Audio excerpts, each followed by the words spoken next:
Israël. D'après les signes de la Bible, nous sommes à la fin des temps. Nous vivons cette période de l'histoire de l'humanité qui est proche de la fin. Il voit la fin du monde comme un événement souhaitable, car on verra alors le Christ revenir sur terre. Ma croyance en Jésus-Christ, le Messie, est au centre de ma vie. Autrement, je ne serais jamais venu ici en Israël. Vous pensez que vous verrez le Christ revenir de votre vivant? Ça ne me surprendrait pas. Grant Livingstone est un autre évangéliste établi à Ariel. Il croit que les chrétiens comme lui ont pour mission de rappeler aux Juifs qu'il ne faut pas céder la terre que Dieu leur a donnée. Plusieurs Israéliens ont peur d'y croire et n'osent pas réclamer leurs droits.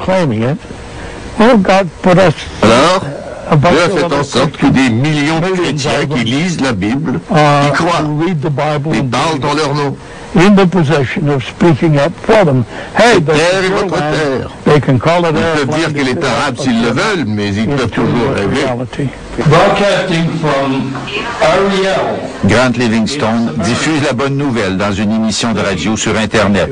Il est convaincu que l'histoire contemporaine n'est que l'exécution d'un scénario écrit dans la Bible. Les Juifs y jouent un rôle essentiel.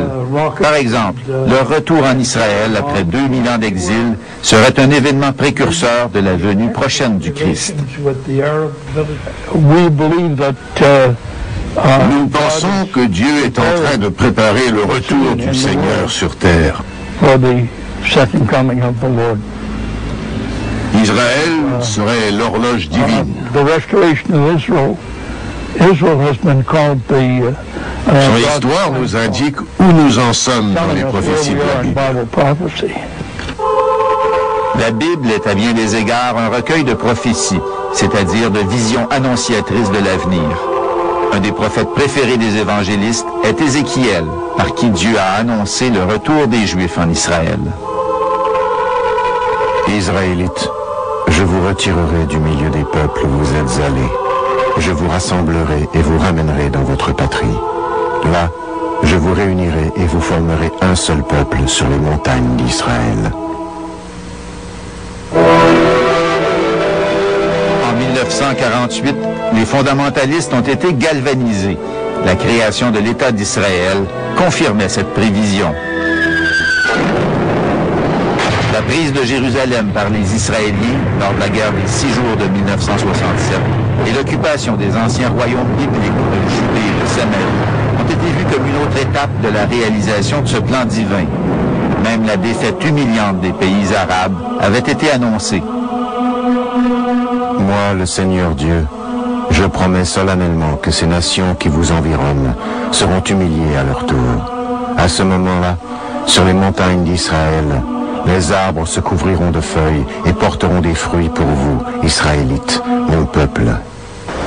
L'un des endroits les plus mythiques liés aux prophéties de la fin du monde, c'est cette vallée qui se trouve environ à 200 km au nord de Jérusalem.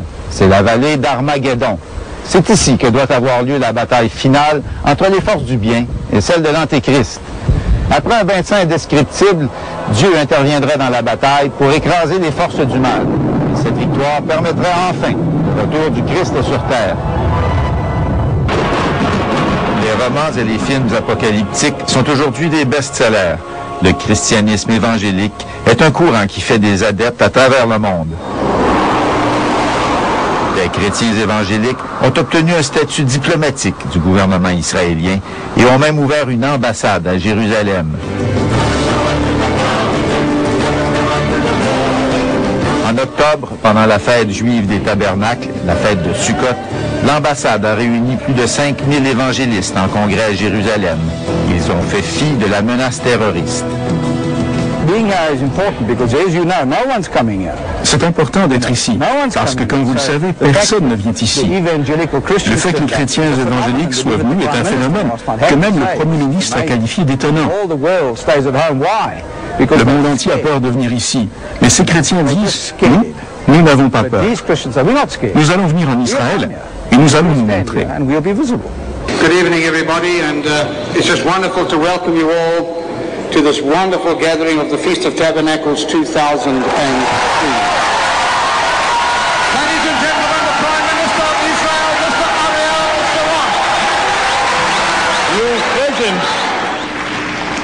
Sends a strong message to the world, and your friendship is important to us, very important.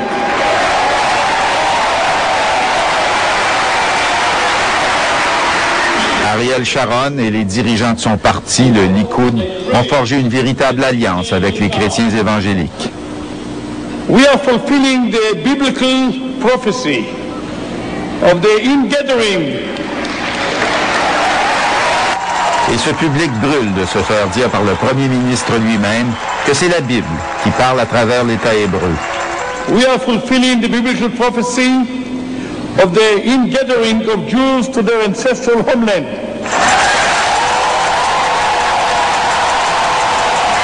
Israël est-il devenu un État religieux? Aux yeux de ces chrétiens, ce serait plutôt une bonne nouvelle.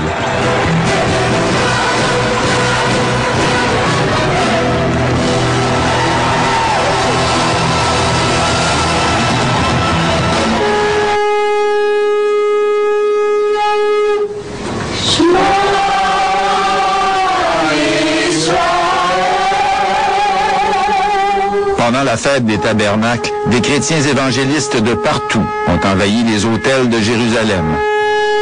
Shalom, shalom, Yerushalayim.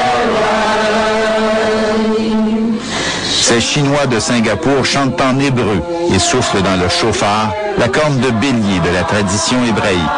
Our Holy Bible says, the time is very near for Jesus to come back. For your name's sake, Lord, have mercy on Israel, Lord. Raise up the Jewish nation, O Lord. We praise you, we thank you, O Lord. Yes. We go stronger day by day in that belief, and we pick that up in our spirit, that we can feel that He's almost touching down at Mount Zion.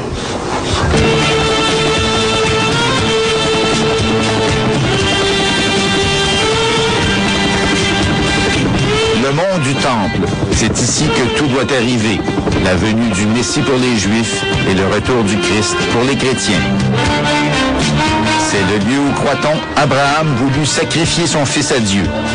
C'est l'endroit même où, jusqu'à l'exode des Juifs, s'élevait le temple du roi Salomon, détruit en l'an 70 par les Romains. Il n'en reste plus que cet ancien mur de fondation, le mur des lamentations.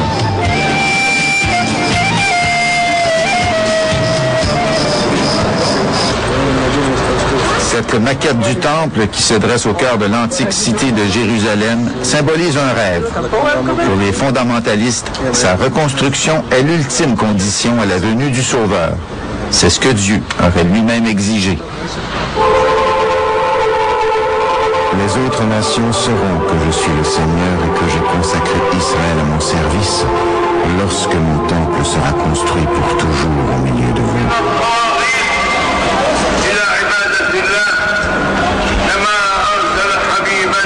Le problème, ce sont les mosquées, construites par les Arabes plusieurs siècles après le départ des Juifs, sur l'emplacement même du temple. Pendant que les Juifs prient en bas devant le mur, les musulmans vont à la prière juste de l'autre côté, sous la protection et la surveillance de la police israélienne. Nous sommes au cœur du litige. Dans les trois religions, le judaïsme, le christianisme et l'islam, du moins dans certains courants de chacune de ces religions, cet endroit est le principal site de la fin des temps. Le journaliste israélien Gershom Gorenberg étudie comment les scénarios de la fin des temps contribuent à attiser la confrontation entre les trois grandes religions monothéistes. Trouverez-vous un historien qui vous confirmera que sur cette montagne, Abraham a attaché son fils sur un autel? Je ne le vois pas. Mais c'est un fait que l'on enseigne aux enfants dans les écoles d'Israël.